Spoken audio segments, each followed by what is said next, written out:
搞错了，再来。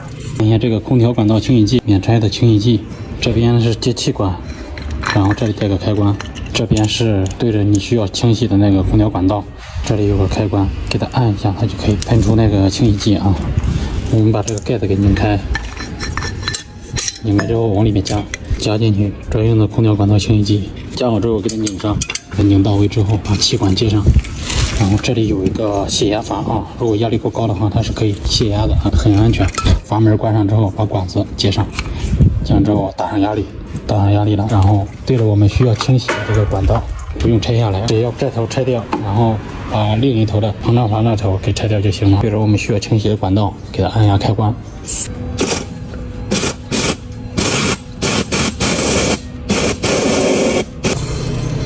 看到没？很脏，看到没？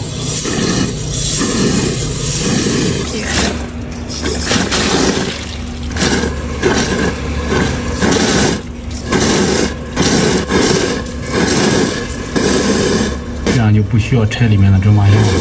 拆蒸发箱的话，还需要拆仪表，很麻烦的。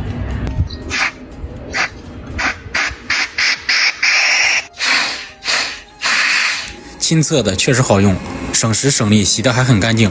需要的啊，下方小黄车。